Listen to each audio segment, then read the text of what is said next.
بسم اللہ الرحمن الرحیم۔ سورہ بقرہ کا رکوع نمبر 23 اور دوسرے پارے کا رکوع نمبر 7 چل رہا تھا پچھلے ایپیسوڈ میں۔ اس کا لفظی ترجمہ چل رہا تھا اس رکوع کا، اور ہم یہاں تک پہنچے تھے کُلُوا واشربوا حتی یتبین لکم الخیط الابیض من الخیط الاسود من الفجر۔ اس آیت کا لفظی ترجمہ چل رہا تھا۔ آیت تو شروع ہو رہی ہے احل لکم لیلۃ الصیام سے، تو آیت آدھی ہو چکی تھی، آدھی آیت رہتی ہے۔ میں اس کا اب لفظی ترجمہ کرتا ہوں، پھر انشاءاللہ اس رکوع کی ہم تفسیر بیان کریں گے۔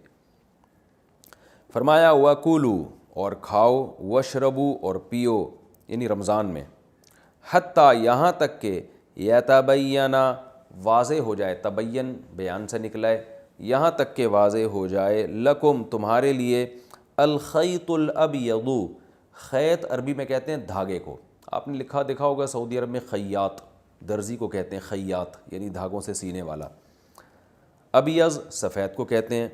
یہاں تک کہ واضح ہو جائے تمہارے لیے سفید دھاگا، من الخیط الاسودی، کالے دھاگے سے، اسود سیاہ کو کہتے ہیں۔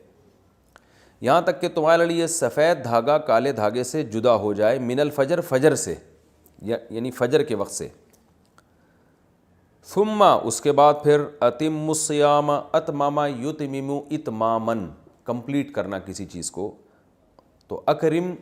آرڈر کا صیغہ ہے نا، اکرام کرو، اتمم کمپلیٹ کرو، تو اتممو سے اتمو بنا دیا۔ ثم، اس کے بعد تم اتم الصیام، روزوں کو کمپلیٹ کرو، الی اللیل، رات تک۔ ولا تباشروہن، اور نا مباشرت کرو زوجہ سے، وانتم، اس حال میں کہ تم ہو، عاکفون، اعتکاف کرنے والے۔ عاکفہ یعکفو کا معنی ہوتا ہے اپنے آپ کو باؤنڈ کر لینا، یہاں مراد ہے اعتکاف کرنا۔ یہاں تک،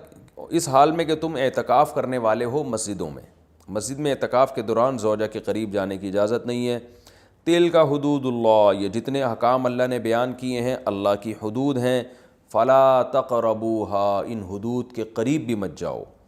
کذالک، اس طرح سے، یبین اللہ آیاتہ للناس، اللہ کھول کھول کے بیان کرتا ہے اپنی آیتوں کو، یعنی اپنے احکامات کو، للناس، لوگوں کے لیے، لعلہم یتقون، شاید کہ وہ بچ جائیں، تقوی اختیار کر لیں، ان آیتوں کو فالو کرنا شروع کر دیں۔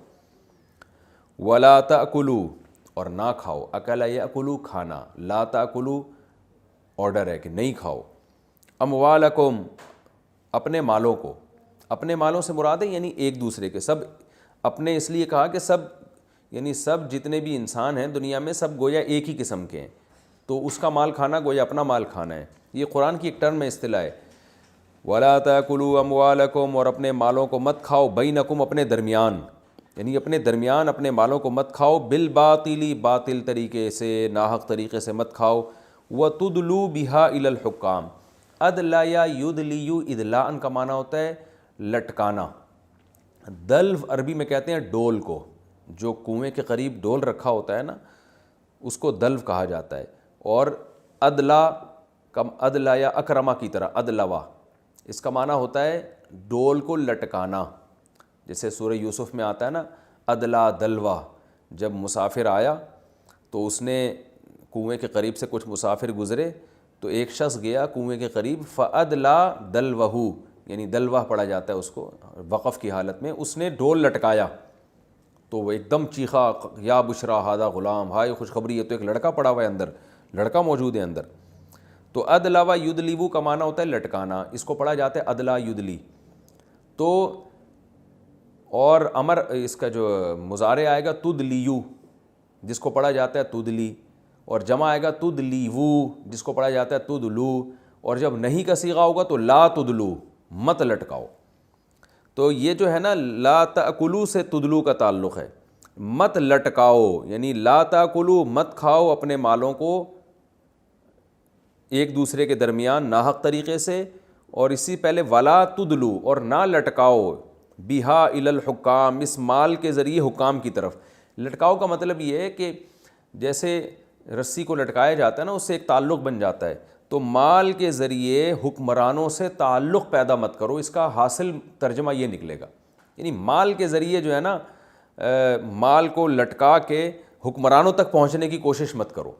کوئی بھی چیز لٹکاتے ہیں تو ہم اس کے ذریعے کہیں سے کہیں پہنچ جاتے ہیں نا. تو یہ قرآن ایک بلاغت ہے قرآن کی, اس طرح سے ہمیں بات سمجھا رہا ہے کہ تم پیسے کے ذریعے حکمرانوں تک پہنچنے کی کوشش مت کرو, اس طور پر کہ لِتَأْكُلُوا, تاکہ تم کھا لو, فریقاً, ایک حصہ, من اموال الناس, لوگوں کے مال کا. یعنی حکمرانوں تک پیسے کے ذریعے پہنچ کر یہ کرنے کی کوشش مت کرو کہ تم لوگوں کے مال کا ایک حصہ کھا لو. ہوتا ہے نا حکمرانوں کو رشوت دے کے اپنے حق میں فیصلہ کرا لیا جاتا ہے اور کسی کا حق دبا لیا جاتا ہے. تو یہ کام مت کرو کہ تاکہ تم لوگوں کا مال کھاؤ بالاسمی, گناہ کے ساتھ, وانتم تعلمون, جبکہ تمہیں پتہ بھی ہے کہ یہ غلط ہے, ناجائز ہے. اب میں اس آیت کا لفظی ترجمہ دوبارہ کر دیتا ہوں, یہ تھوڑی سی مشکل ہے, یعنی سمجھنے میں ہو سکتا ہے مجھے سمجھانے میں مشکل ہو رہی ہے, تو میں دوبارہ آسان ترجمہ کر دیتا ہوں. اللہ نے فرمایا وَلَا تَأْكُلُوا أَمْوَالَكُمْ بَيْنَكُمْ بِالْبَاطِلِ, اپنے مالوں کو ایک دوسرے کے درمیان ناحق طریقے سے مت کھاؤ, اور مال کے ذریعے حکمرانوں سے تعلق پیدا مت کرو اس نیت سے کہ تم لوگوں کا مال گناہ کے ذریعے کھانا شروع کر دو. یعنی گناہ کا مطلب ناحق طریقے سے لوگوں کا مال کا ایک حصہ تم کھانا شروع کر دو, حالانکہ تمہیں پتہ بھی ہے کہ یہ سب کیا ہے, غلط ہے, ناجائز ہے. یہ تو ہو گیا اس رکوع کا لفظی ترجمہ. اب انشاءاللہ ہم اس کی تفسیر کی طرف چلتے ہیں. قرآن مجید میں اب تک قصاص کا حکم بیان ہوا, احکام, سورہ بقرہ میں احکام بہت زیادہ ہیں. تو اللہ تعالیٰ عبادات سے متعلق نماز, روزے کا حکم, نماز اور زکوٰۃ کا حکم تو کئی دفعہ آ چکا ہے, روزے کا حکم یہاں بیان کیا جا رہا ہے. یا ایھا الذین آمنوا, اے ایمان والو, تم پر روزے فرض کیے گئے ہیں, بالکل اسی طرح جیسے تم سے پہلے لوگوں پر بھی روزے فرض کیے گئے تھے, تاکہ تمہارے اندر تقوی پیدا ہو جائے. اس آیت میں اللہ تعالیٰ نے ایک حکم بیان کیا, اور اس حکم کی ترغیب کے لیے دو چیزیں بیان کی جن سے ہمیں موٹیویشن ملتی ہے. حکم تو صاف صاف بیان کر دیا تم پر روزے فرض ہیں, اور موٹیویشن کے لیے دو باتیں بیان کی کہ تم سے پہلی امتوں میں بھی فرض تھے. کیونکہ دیکھیں جو کام نیا ہوتا ہے نا, جو پہلے کسی نے نہ کیا ہو, تو انسان اس کو مشکل سمجھتا ہے. آپ پہلی دفعہ کسی کو حکم دے رہے ہو اس پہاڑی پہ چڑھو, وہ کہے گا مجھ سے پہلے بھی کوئی چڑھا ہے, نہیں کوئی نہیں چڑھا, تو آدمی 100 دفعہ ڈرتا ہے, یار پتہ نہیں کیا ہو جائے گا. لیکن جب بتایا جائے کہ یار 20 لوگ تم سے پہلے اس پہاڑی کو عبور کر چکے ہیں, انسان کو حوصلہ ملتا ہے. تو اللہ نے ایک حوصلے کے لیے ایک چیز یہ بیان کی کہ یہ کوئی نیا حکم نہیں ہے, ہمیشہ سے دنیا میں لوگ رکھتے چلے آئے ہیں, مرو گے نہیں انشاءاللہ, کچھ نہیں ہوگا. جو ہے نا کہ لوگ یہ ڈرنا شروع کرتے ہیں پتہ نہیں کیا ہو جائے گا, مر جائیں گے, حکم کو فالو اتنا مشکل نہ ہو کہ روزے توڑنے پڑیں ہمیں درمیان میں. فرمایا ایسا کچھ نہیں ہے. دوسرا موٹیویشن کی جو چیز اللہ نے بیان کی, لعلکم تتقون, تمہارے اندر تقوی پیدا ہوگا, قوت برداشت پیدا ہوگی. انسان کو دنیا میں سب سے زیادہ محبوب یہی چیز ہے, بھوک کے وقت کھانا, پیاس کے وقت پینا. تو یہ دو چیزیں جب انسان چھوڑتا ہے تو اس میں قوت برداشت پیدا ہوتی ہے. آج دیکھیں نا جگالی کی طرح ہر وقت کچھ نہ کچھ جیسے بکریاں جگالی کرتی ہیں نا, تو لوگوں کا منہ ہر وقت چل رہا ہوتا ہے, کچھ نہ کچھ کھا رہے ہوتے ہیں, گھر میں بھی کچھ نہ کچھ رکھا ہوتا ہے ہر وقت. فریج کھول کے دیکھیں تو چیزیں نکل کے گرنا شروع ہو جاتی ہیں, اور کچن تو بھرا ہی رہتا ہے ہر وقت. آفس میں جائیں گے وہاں بھی چائے میں ڈبو کے کھا رہے ہیں بسکٹ, ہر وقت منہ چلتا ہی رہتا ہے. تو خواہشات کی تکمیل سے انسان کامل نہیں ہوتا, خواہشات پہ کنٹرول کرنے سے انسان کے اندر ملکہ پیدا ہوتا ہے. تو باقی جتنی بھی گناہوں سے بچیں گے آپ, کیونکہ خواہشات کے خلاف چلنا پڑتا ہے نا, تو خواہشات پہ کنٹرول کرنے کی طاقت, اس کو کہتے ہیں تقوی. تو اللہ فرماتے ہیں تمہارے اندر اس سے تقوی پیدا ہوگا. تو یہ دو چیزیں ہو گئی موٹیویشن کے لیے. تیسری چیز بھی اللہ نے اگلی آیت میں بیان کی, ایام معدودات, گنے چنے دن ہیں, تھوڑے سے دن ہیں, 30 دن 29 دن گزر جائیں گے. تو اتنے یہ نہیں کہ پورے سال ہی رکھتے رہو, تو گنے چنے دن. جیسے ہوتا ہے نا کوئی کسی کو آپ ہوم ورک دیں, وہ بچوں کو جیسے ہوم ورک دیا جاتا ہے تو وہ کہتے ہیں بہت زیادہ ہے, تو کیا ٹیچرز یا گھر میں والدین کیا کہتے ہیں, بیٹا یہاں سے یہاں تک تمہیں یہ صفحہ کاپی کرنا ہے, اس میں کیا اتنا ٹائم تھوڑی لگے گا, تو یہ بس کر لو جلدی سے. تو اللہ تعالیٰ بھی ہمیں ترغیب دیتے ہیں, ایام معدودات, بہت تھوڑے سے گنے چنے دن ہے بھائی, کسی کو کبھی 30 کا ہوگا, کبھی 29 کا ہوگا, کوئی اتنی ٹینشن لینے والی بات نہیں ہے. اللہ میاں دیکھو کیسے غفور رحیم ہے, تسلیاں بھی دیتے ہیں اپنے بندوں کو. ایسے جلات کی طرح نہیں ہے کہ بس ایک جیسے ظالم بادشاہ ہوتا ہے نا, وہ کہتے ہیں آرڈر از آرڈر, بس میں نے آرڈر دے دیا, اب جو مرضی کرتے رہو, مجھے بس حکم چاہیے, اب تمہاری ہیڈیک ہے, کرو نہ کرو. لیکن اللہ جب آرڈر دیتے ہیں تو اس کی حکمتیں مصلحتیں، کیونکہ وہ غفور الرحیم ہے، وہ چاہتا ہے کہ میرے وہ جو ہے نا وہ یہ نہیں چاہتا کہ میرے بندے حکم عدولی کر کر کے جہنم میں جائیں، وہ بچانا چاہتا ہے، اس لیے اللہ ترغیبات بھی دیتے ہیں۔ فرمایا فمن کان منکم مریضا او علی سفر، تم میں کوئی مریض ہے یا سفر میں ہے تو بعد میں گنتی پوری کر لے بھائی، مرض میں اور سفر میں روزہ چھوڑنے کی اجازت ہے۔ وعلی الذین یطیقونہ، فرمایا ایک اور بات ہے، جو لوگ روزے کی طاقت رکھتے ہیں، فدیۃ طعام مسکین، ان پر لازم ہے کہ وہ فدیہ دے دیں ایک مسکین کا کھانا، یعنی وہ یہ بھی کر سکتے ہیں۔ پہلے جب رمضان کے روزے ابتدا میں فرض ہوئے تو یہ آپشن تھا آپ کے پاس کہ رمضان کے روزے کی جس میں طاقت ہوگی تو وہ فدیہ دینے کی بھی اس کو اجازت تھی، یعنی ایک مسکین کو کھانا کھلا دے تو روزے کا نعم البدل تھا وہ، تو یہ دونوں آپشن تھے، بعد میں اس کو منسوخ کیا گیا حکم کو، اور پھر حکم دیا گیا پر روزے ہی رکھنے ہیں آپ نے۔ تو یہ طاقت کا مطلب ہے کہ جس میں روزے کی طاقت نہیں ہے تو اس کو فدیہ بھی اس پر واجب نہیں تھا، فدیہ صرف اسی پر واجب تھا جو روزہ رکھ سکتا ہے، جس سے روزہ معاف تھا اس سے فدیہ بھی معاف تھا۔ تو شروع میں یہ حکم تھا کہ جو روزہ رکھنے کی طاقت رکھتے ہیں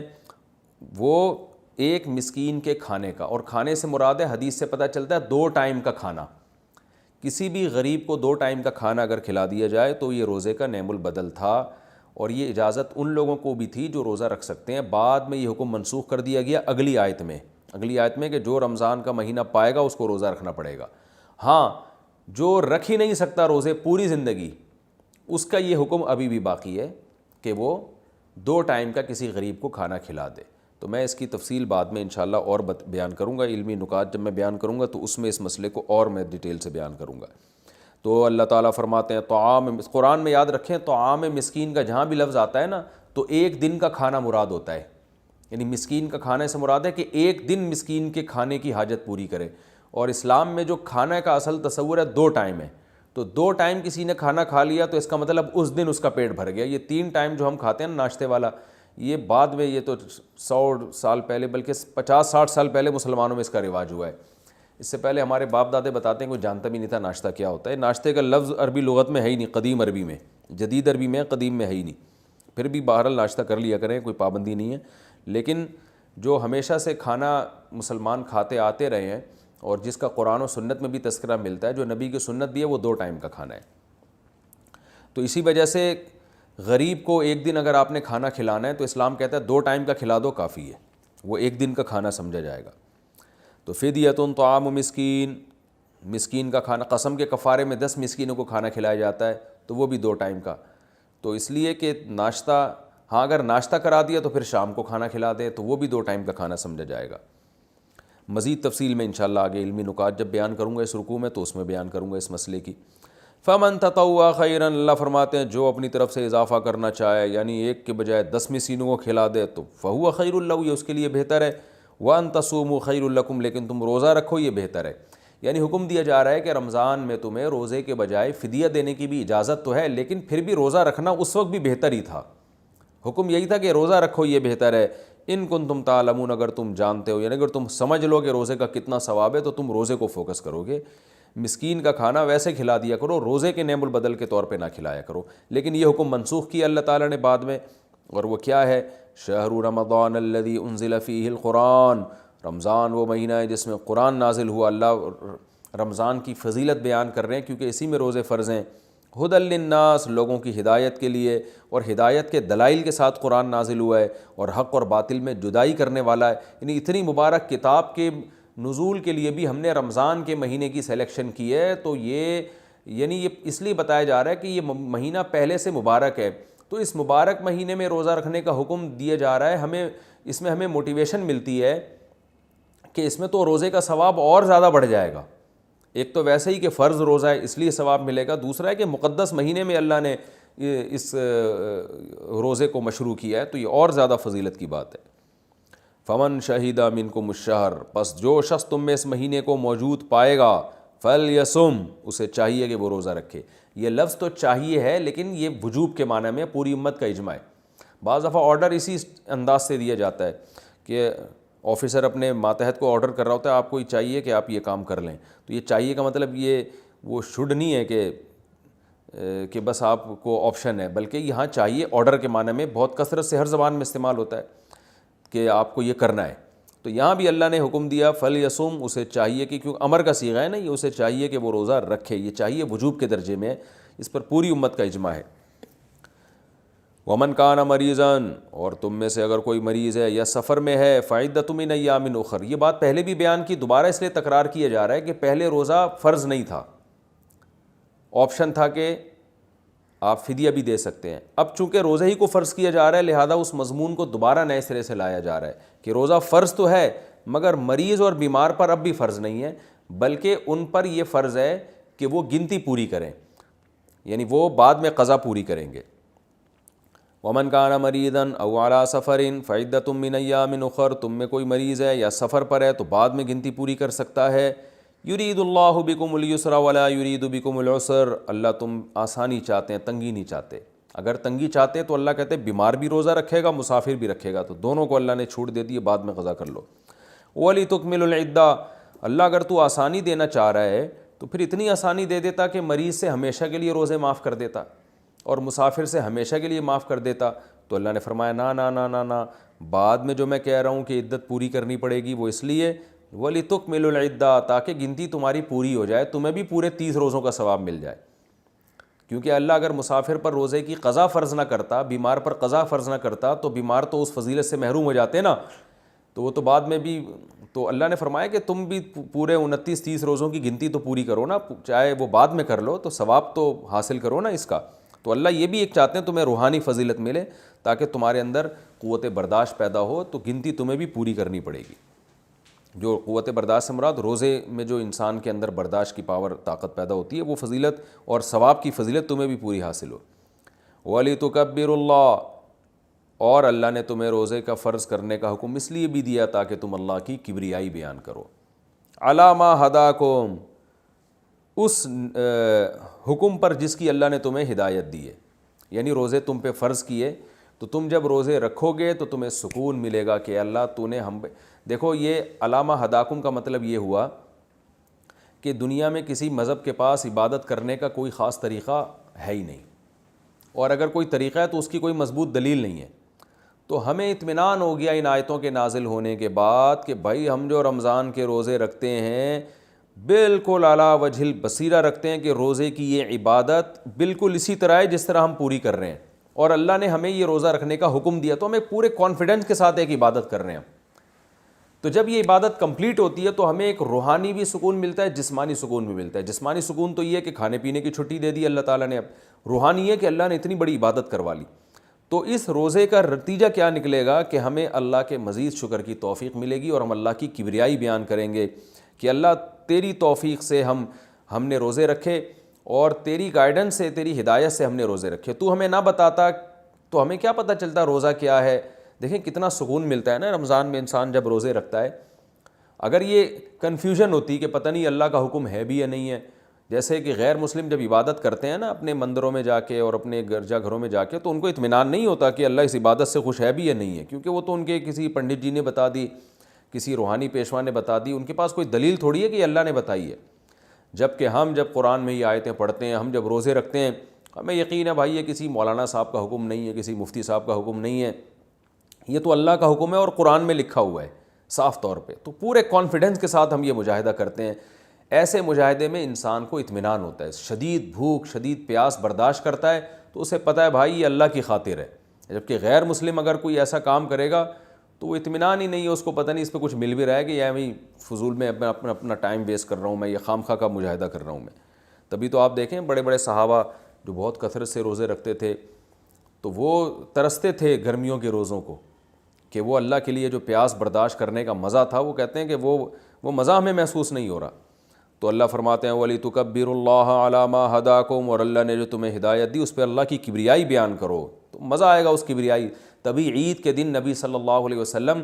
عیدگاہ کی طرف جاتے ہوئے بھی اللہ اکبر کی تکبیر پڑھا کرتے تھے، عیدگاہ سے واپس آتے ہوئے بھی، اور عید کے خطبوں میں بھی آپ تکبیر بہت زیادہ پڑھتے تھے، اللہ اکبر۔ خطبے میں آپ نے سنا ہوگا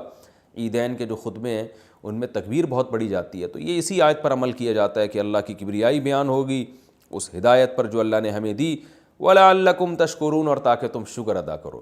شکر اسی بات کا ہے، اللہ کتنا پیارا مذہب تو نے دیا، ایسے پیارے احکام دیے، پوری آپ دیکھ لیں پوری امت مسلمہ ایک رمضان میں تہلکہ مچ جاتا ہے، پوری مسلمانوں کی پوری جو ہے نا وہ ایک اسکیجول اور ان کا پورا شیڈول ہی چینج ہو جاتا ہے، ان کی ایکٹیویٹیز ساری چینج ہو جاتی ہیں، دفتروں کی ٹائمنگ چینج ہو جاتی ہیں، کھانے پینے کے جو ہے نا وہ آپ دیکھیں پھلوں کی ایک بہتات ہو جاتی ہے، اور گھروں میں ایک ماحول بن جاتا ہے، سب صبح سحری میں اٹھ رہے ہیں، سب رات کو شام کے وقت افطاری کے لیے بیٹھے ہوئے ہیں، تو ایک پورا جو ہے نا وہ چینج ہو جاتا ہے حساب کتاب۔ تو اللہ فرماتے ہیں اتنی پیاری عبادت جو ہم نے تمہیں دی، ہم چاہتے ہیں اچھا اس کے روحانی فائدے اب الگ ہیں، قوت برداشت پیدا ہوتی ہے، یہ سب کام اس لیے تاکہ تم اللہ کی کبریائی بیان کرو اور تم اللہ کا شکر ادا کرو۔ تو کمال کی بات ہے، دیکھیں اللہ ہم سے مجاہدہ کرواتا ہے رمضان میں، بھوکا پیاسا رکھتا ہے اور ہم سے کہتا ہے اب تم الٹا میرا شکر ادا کرو۔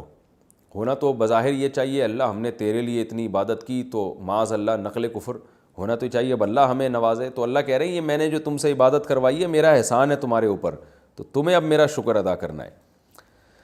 وَإِذَا سَأَلَكَ عِبَادِي عَنِّي فَإِنِّي قَرِيبٌ۔ اب چونکہ بات رمضان کی ہو رہی ہے تو رمضان میں انسان اللہ کے بہت قریب ہو جاتا ہے، اللہ سے دعائیں مانگتا ہے، تو اسی مناسبت سے اللہ نے اپنے نبی سے فرمایا کہ جب میرے بندے آپ سے میرے بارے میں پوچھیں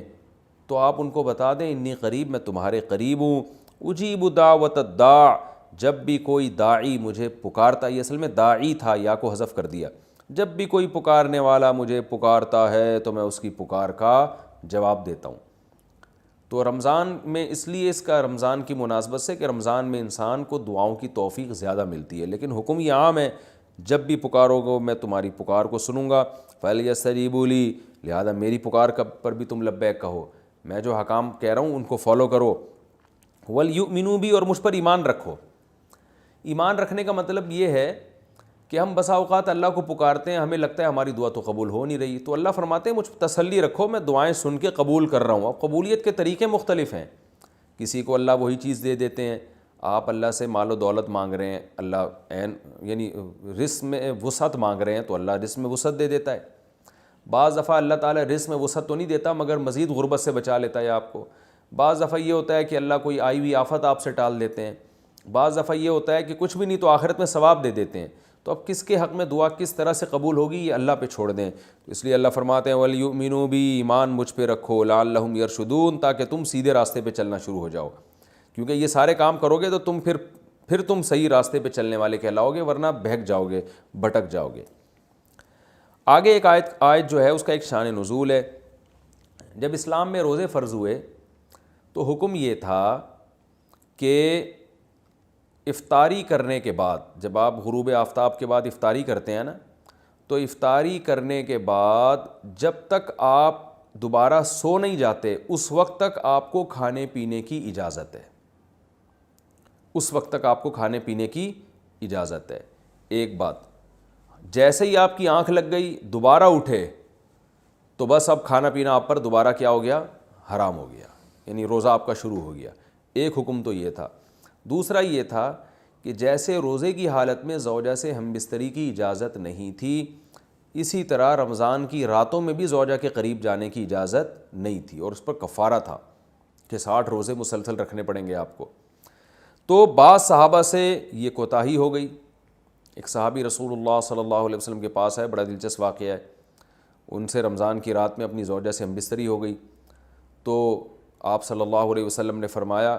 کہ وجہ کیا تھی، کیسے ہوا تم سے، کیوں ہو گیا یہ؟ تو انہوں نے فرمایا یا رسول اللہ میری زوجہ کی پنڈلی میں نے دیکھی، اس پہ نظر پڑی، وہ انہوں نے کہیں اپنا پائنچہ اوپر کیا تو بس میں جو ہے وہ برداشت نہیں ہوا اور مجھ سے جمع ہو گیا۔ تو آپ صلی اللہ علیہ وسلم مسکرائے اور آپ نے فرمایا کہ 60 روزے رکھو۔ انہوں نے فرمایا یا رسول اللہ ایک روزہ نہیں، اتنا مشکل ہے ایک روزہ رکھنا، تو 60 کیسے رکھوں گا؟ آپ نے فرمایا جو ہے 60 مسکینوں کو کھانا کھلاؤ 2 ٹائم کا۔ انہوں نے عرض کیا یا رسول اللہ میں تو خود مسکین ہوں، میرے پاس تو کھلانے کے پیسے نہیں ہیں۔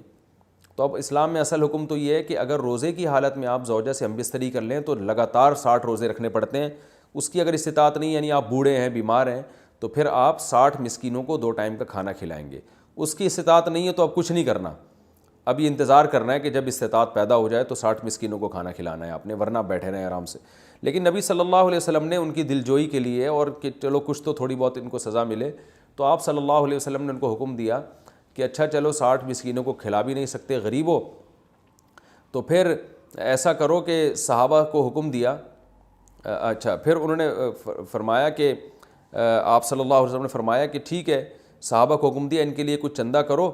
اور ان کو دو تاکہ یہ کسی غریب کو صدقہ کر دیں، کچھ تو تلافی ہو نا جو غلطی ان سے ہوئی ہے۔ تو صحابہ نے سب نے کچھ چندہ کیا اور ان صحابی کو پکڑایا کہ بھائی مدینہ میں کسی مسکین کو صدقہ کر دو۔ تو انہوں نے عرض کیا یا رسول اللہ مجھ سے زیادہ مسکین کو صدقہ کروں میں، یعنی سب سے بڑا مسکین تو میں ہی ہوں۔ تو آپ صلی اللہ علیہ وسلم ہنس پڑے اور آپ صلی اللہ علیہ وسلم فرمایا جاؤ کھاؤ، ٹھیک ہے نا، کھاؤ اور اپنے اہل و عیال کو کھلاؤ۔ تو یہ بڑا دل لگی کا معاملہ ہو گیا ان صحابی کے ساتھ۔ تو لیکن اللہ تعالیٰ نے حکم یہ نازل کیا کہ رمضان کی راتوں میں تمہارے لیے زوجہ کے قریب جانا جائز ہے، اس کی اجازت دے دی اللہ تعالیٰ نے، اور اس کی حکمت بھی بیان کی۔ علیم اللہ انکم کنتم تختانون انفسکم، اللہ جانتا ہے کہ تم اپنے ذات کے ساتھ خیانت کرو گے، یعنی خیانت ہی ہے نا، اللہ کے حکم کو توڑ دو گے۔ یہ حکم بہت مشکل ہے، اللہ کو پہلے سے پتہ ہے کہ تم نہیں اس کو فالو کر سکتے، لہذا ہم نے تمہیں چھوٹ دے دی ہے۔ تو یہ آیت یعنی اس سیاق و سباق میں نازل ہوئی۔ تو اللہ نے فرمایا احل لکم، حلال کر دیا گیا ہے تمہارے لیے رمضان کی راتوں میں، الرفث الی نسائکم، اپنی عورتوں کی طرف بے پردہ ہو کے جانا یا بے لباس ہونا، ہن لباس لکم، وہ عورتیں یعنی تمہاری بیویاں تمہارا لباس ہیں، وانتم لباس لہن، اور تم ان کا لباس ہو۔ اللہ نے میاں بیوی کو ایک دوسرے کا لباس قرار دیا، یہ ایک بڑی زبردست ایک پہچان ہے زوجین کی، میاں بیوی کی۔ لباس اس لیے کہ لباس کا کام ہوتا ہے آپ کے ان اعضاء کو چھپانا جو آپ کے لیے ضروری تو ہیں لیکن آپ دنیا کے سامنے اس کو دکھانا نہیں چاہتے، وہ آپ کی بے عزتی کا ذریعہ بنتے ہیں۔ تو اللہ تعالیٰ نے مرد میں بھی سیکشول ڈیزائرز رکھی ہیں، عورت میں بھی سیکشول ڈیزائرز رکھی ہیں، اور یہ ڈیزائرز انسان کی فطرت ہیں، لیکن فطرت کے باوجود کوئی بھی ان چیزوں کو نمایاں نہیں کرنا چاہتا۔ یعنی جیسے آپ نے جانور دیکھے ہوں گے، وہ کھلے عام اپنی اس خواہش کو پورا کر رہے ہوتے ہیں، تو مرد اور عورت میں اللہ نے یہ خواہش تو رکھی ہے، مگر وہ کوئی بھی یہ نہیں چاہتا شریف آدمی کہ میں اپنی اس خواہش کو اس طرح سے پورا کروں کہ لوگوں کو پتہ چل رہا ہو، اس میں انسان کی بے عزتی ہے، رسوا ہو جاتا ہے۔ تو اندرون خانہ ہی میاں بیوی ایک دوسرے کی اس خواہش کو پورا کرنے کا ذریعہ بنتے ہیں، اور وہ ایک دوسرے کے ایک ایسی خواہش کو جو ایک عیب سمجھی جاتی ہے دنیا کی نگاہوں میں، اس عیب کو اندرون خانہ پورا کر کے اس کے چھپا دیتے ہیں ان عیبوں کو۔ اگر وہ میاں بیوی ایک دوسرے کے لیے لباس نہ بنے اور ایک دوسرے کے اس عیب پہ پردہ نہ ڈالیں، یعنی ایک دوسرے کی خواہش کی تکمیل کا ذریعہ نہ بنے، تو اس بات کا امکان ہوتا ہے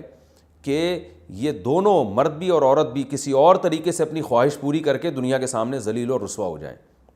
ظاہر طوائف خانوں کا رخ کریں گے یا اور کسی طرح سے جو ہے نا زنا کی کوشش کریں گے، تو اس میں آخرت کی رسوائی بھی ہے اور بعض دفعہ دنیا کی رسوائی کا ذریعہ بھی بنتی ہے یہ چیز۔ تو میاں بیوی اندرون خانہ ہی بند کمرے میں ایک دوسرے کی اس خواہش کو پورا کر کے ایک دوسرے کی خواہش پہ پردہ ڈال دیتے ہیں، بالکل جیسے لباس آپ کے جو جسم کے پوشیدہ اعضاء ہیں ان کو چھپا دیتا ہے۔ تو دو کام کرتا ہے لباس، ایک تو یہ کہ آپ کے جسم کے جو پوشیدہ اعضاء ہیں ان کو چھپا بھی دے گا، اور دوسرا لباس زینت کا کام بھی کرتا ہے، جب آپ لباس پہن کے باہر نکلتے ہیں تو اور اچھے بھی لگتے ہیں۔ تو اللہ تعالیٰ نے ایسا ایک انتظام کیا، میاں بیوی کو ایک دوسرے کے لیے ایسا بنایا کہ ایک دوسرے کی خواہش کو اندرون خانہ ہی یہ پورا بھی کر دیتے ہیں اور زینت کا ذریعہ بھی بنتے ہیں۔ جب میاں بیوی باہر نکلتے ہیں تو لوگ تعارف کروا رہے ہوتے ہیں نا، شادی شدہ آدمی ہے، پارکوں میں لکھا ہوتا ہے فیملی کے بغیر الاؤ نہیں، ان کو پتہ ہے جو فیملی کے بغیر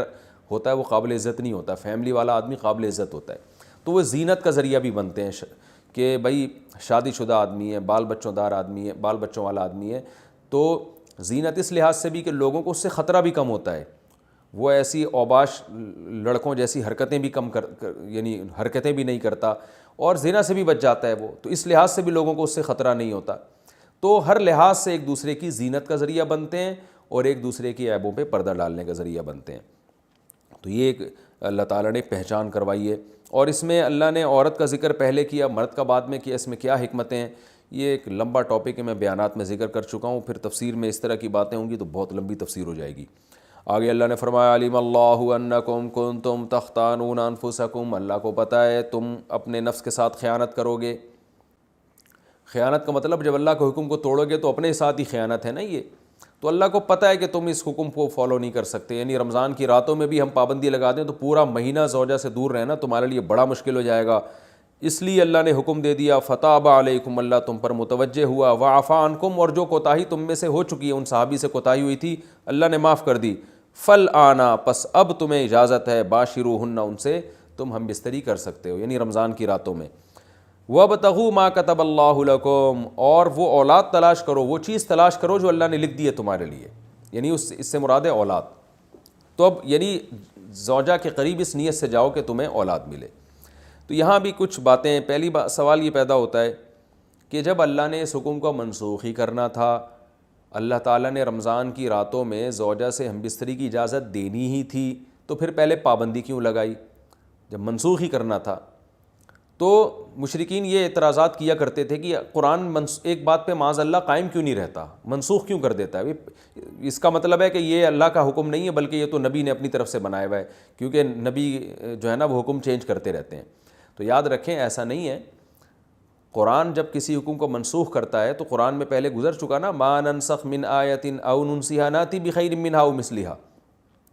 بعض دفعہ حکمتیں ہوتی ہیں، اللہ کے علم میں تو یہ ہوتا ہے کہ میں نے اس حکم کو چینج کرنا ہے، لیکن اللہ تعالیٰ پہلے ایک حکم نازل کرتے ہیں یہ بتانے کے لیے کہ ہماری اصل منشا تو یہ تھی کہ یہ حکم نازل ہو، لیکن پریکٹیکلی کروایا گیا کہ تم کمزور ہو تو، اور کمزوری کی وجہ سے تم اس حکم کو فالو نہیں کر سکتے، تو اللہ کتنا غفور الرحیم ہے، اپنے اصل قانون کو چینج کر رہا ہے۔ تو اگر شروع ہی سے یہ حکم نازل ہوتا نا کہ رمضان کی رات میں زوجہ کے قریب جانے کی اجازت ہے، تو یہ جو اللہ کی ایک رحمت اپنے بندوں کے اوپر ہے، یہ رحمت نمایاں نہ ہوتی کہ اللہ اپنے بندوں، اللہ کی یعنی اللہ تعالیٰ نے بھی احکام میں لچک رکھی ہے، اور اپنے بندوں کے مزاج کی اور اپنے بندوں کے جو ہے وہ طبیعت کی اور ان کی طاقت اور قوت کو دیکھ کر اللہ نے احکام بنائے ہیں۔ اس کی مثال ایسے ہے جیسے 28ویں پارے میں آتا ہے کہ اللہ تعالیٰ نے صحابہ کرام کو حکم دیا تھا کہ جب نبی کے پاس جاؤ بات چیت کرنے کے لیے، آپ سے سرگوشی کرنے کے لیے، تو پہلے صدقہ کیا کرو، لیکن ابھی کسی صحابی نے صدقہ کیا ہی نہیں کہ اللہ نے حکم کو منسوخ کر دیا اور فرمایا کہ تمہارے لیے یہ حکم بہت شاق ہے، لہذا اب تمہیں اجازت ہے کہ بغیر صدقے کے نبی کے پاس چلے جاؤ۔ تو وہاں بھی علماء نے حکمت بیان کرتے ہیں کہ اللہ تعالیٰ اگر شروع سے یہ حکم دے دیتا نا کہ بغیر صدقے کے چلے جاؤ، تو وہ جو اللہ تعالیٰ کی اپنے بندوں کے ساتھ ایک لطافت والا معاملہ ہے، رحمت والا معاملہ ہے، وہ ظاہر نہ ہوتا۔ تو یہاں بھی ایسا ہی ہے، اللہ نے فرمایا کہ ہمیں پتہ ہے کہ تم نہیں حکم کو فالو کر سکتے، ہم نے حکم تو دیا ہے، تم دیکھو پریکٹیکلی کروا دیا اللہ تعالیٰ نے کہ تم سے اس پر عمل نہیں ہو رہا، لہذا جاؤ، تمہیں اجازت دی جاتی ہے کہ تم زوجہ کے قریب رات کو جا سکتے ہو، کوئی حرج نہیں ہے اس میں، لیکن جانے سے تمہاری نیت کیا ہونی چاہیے؟ وَابْتَغُوا مَا كَتَبَ اللَّهُ لَكُمْ، جو اولاد اللہ نے تمہارے لیے لکھ دی ہے اس کو تلاش کرو۔ تلاش کا مطلب نیت کرو کہ شاید اللہ مجھے اس سے نیک صالح اولاد دے دے۔ اس سے اس پتہ چلتا ہے کہ اسلام اولاد کی کثرت پر کتنا حریص ہے، اور اللہ تعالیٰ کتنا چاہتے ہیں کہ اہل ایمان کی نسل بڑھے۔ قرآن میں ایک اور جگہ پر اللہ تعالیٰ نے زوجہ سے ہم بستری کا ذکر کیا تو وہاں بھی اولاد کا تذکرہ کیا ہے۔ وَقَدِّمُوا لِأَنفُسِكُمْ، فرمایا کہ حالت حیض میں تم زوجہ کے قریب نہیں جا سکتے، لیکن جب تم زوجہ کے یعنی جب پاک ہو جائے تو پھر زوجہ کے قریب جاؤ۔ وَقَدِّمُوا لِأَنفُسِكُمْ، اور اپنی ذات کے لیے آخرت میں ذخیرہ کرو۔ تو یہاں بھی مفسرین کہتے ہیں کہ اس سے مراد ہے کہ اولاد پیدا کرنے کی نیت سے جاؤ تاکہ وہ آخرت میں تمہارے لیے ذخیرہ بنے۔ تو فیملی پلاننگ کی جو دعوت ہے نا، اس کا قرآن و سنت سے دور دور کا بھی کوئی واسطہ نہیں ہے۔ جیسے ڈاروین کا جو نظریہ ہے نا کہ انسان بندر سے وجود میں آیا ہے، یہ اسلام کے بالکل اگینسٹ ہے۔ اسلام نے صاف لفظوں میں کہا ہے، اور صرف قرآن نے نہیں، تورات اور انجیل میں بھی یہ بات ہے کہ براہ راست اللہ نے حضرت آدم کو مٹی سے پیدا کیا، اور پھر ان کی پسلی سے اللہ نے اماں حوا کو پیدا کیا۔ یہ انسان بندر کی کوئی ترقی یافتہ شکل ہرگز نہیں ہے۔ بندر بالکل ایک الگ نسل ہے، وہ ٹھیک ہے اس کی بہت ساری چیزوں میں انسان سے مماثلت ہے، وہ ایک الگ بات ہے، لیکن اور مماثلت اس لیے کہ اللہ نے قرآن میں فرمایا کہ امم امثالکم، قرآن میں ایک جگہ آتا ہے کہ یہ جتنے بھی انسان مخلوق ہیں نا، یہ تمہاری طرح کی ایک امت ہے، یعنی ان میں اللہ تعالیٰ نے بہت ساری چیزیں سیم رکھی ہیں تاکہ انسان ان سے مانوس ہو۔ اگر یہ جانور کوئی الگ ہی خلائی مخلوق ہوتے تو پھر انسان جو ہے نا ان جانوروں سے مانوس نہ ہوتا، ان میں دلچسپی نہ لیتا۔ جیسے کوئی جن کو دیکھ کے لوگ ڈر جاتے ہیں تو ایسے شیر کو دیکھ کے بھی لوگ ڈر جاتے ہیں۔ تو اللہ نے کچھ نہ کچھ مماثلت اس نیت سے رکھی ہے کہ انسانوں میں اور جانوروں میں کچھ مماثلت رہے، کہ انسان کو تھوڑی بہت ان سے انسیت ہو۔ تو اسی طرح یہ جو فیملی پلاننگ کی جو دعوت ہے کہ بچے دو ہی اچھے اور نسل کو کم کرو، یہ اسلام کے بالکل اگینسٹ ہے۔ تو اب دیکھیں ٹاپک اولاد کا چل نہیں رہا، لیکن بات آئی ہے زوجہ کے قریب جانے کی، تو اللہ نے بتا دیا کہ یہ تو عمل ہی اس لیے رکھا گیا ہے کہ یہ اصل میں تو اس کا مقصد ہی اولاد ہے۔ باقی فیملی پلاننگ کن صورتوں میں جائز ہے، کن صورتوں میں ناجائز ہے، کب مکروہ ہے، کب حرام ہے اور کب مستحب ہے، یہ اس کے ایک الگ احکام ہیں جو میں بیانات میں بتاتا رہتا ہوں، وہ آپ کسی بھی علماء سے آپ پوچھ سکتے ہیں، اس کا بھی تفصیل کا یہاں موقع نہیں ہے۔ تو ایک حکم تو یہ منسوخ کیا گیا۔ دوسرا وَكُلُوا وَاشْرَبُوا حَتَّى يَتَبَيَّنَ لَكُمْ، رمضان کی راتوں میں تو کھانے پر پابندی تھی کہ اگر آنکھ لگ گئی تو اب بس گئے، تو بعض صحابہ جو تھے وہ غلطی سے ان کی آنکھ لگ گئی، اٹھے تو پتہ چلا بھئی یہ تو اب تو کھانا پینا حرام ہو گیا، اور وہ 24 گھنٹے کا روزہ ہونے لگا ان کا۔ تو اللہ نے فرمایا اب تمہیں اجازت دی جا رہی ہے، کلوا واشربوا، کھاؤ اور پیو، حتیٰ یہاں تک کہ یتبین لکم الخیط الابیض من الخیط الاسود، کہ تمہارے لیے سفید دھاگا سیاہ دھاگے سے ممتاز اور جدا ہو جائے فجر کے وقت سے۔ یعنی سیاہ دھاگا سے مراد ہے کہ دھاگے سے مراد ہے لائن۔ جب مشرق کی طرف سورج نکلنا شروع ہوتا ہے نا فجر کے وقت میں، تو پہلے تو اندھیرا ہوتا ہے جب سورج نیچے ہوتا ہے، جیسے ہی سورج اوپر آتا ہے تو ایک روشنی ایسے سیدھی پھیلتی ہے، یوں نیچے سے اوپر کی طرف ایسے، تو عمود جسے کہتے ہیں۔ جب یہ روشنی ہوتی ہے تو اس کو صبح کاذب کہتے ہیں، جھوٹی صبح، یہ صحیح صبح نہیں ہے۔ پھر کیا ہوتا ہے کہ پھر ایک روشنی اس طرح پھیلنا شروع ہوتی ہے، یعنی ایسے اس طرح جو ہے نا لائن کی شکل میں سیدھی لیٹی ہوئی، جسے لائن کہتے ہیں، اس طرح جو روشنی پھیلتی ہے وہ صبح صادق ہوتی ہے۔ اور ان دونوں لائنوں کے درمیان جو فرق ہے نا وہ تقریباً کراچی اور پاکستان میں 15 سے 20 منٹ کا ہوتا ہے، یعنی صبح کاذب جھوٹی صبح اور صبح صادق میں۔ تو یہ جو لائن پھیلتی ہے اس کو خیط ابیض قرآن کہہ رہا ہے، یعنی سفید دھاگا کالے دھاگے سے، کالے دھاگے مطلب پہلے جو بالکل سیاہ تھا وہ کالی لائن تھی، اب اس میں ایک سفید لائن آ گئی، تو سفید لائن جب بالکل ممتاز ہو جائے، صاف پتہ چل جائے کہ وائٹ جو ہے نا روشنی پھیلنا شروع ہو گئی ہے ایسے لائن یوں کر کے، تو یہ سفید دھاگا ہے اور وہ کالا دھاگا ہے، یعنی جو کالے دھاگے میں وہ سفید دھاگا ممتاز نظر آنا شروع ہو جائے تو اللہ فرماتے ہیں اس وقت تک تم کھا سکتے ہو، جس کو ہم سحری کا وقت کہتے ہیں کہ بھی سحری کا وقت اب ختم ہو گیا ہے،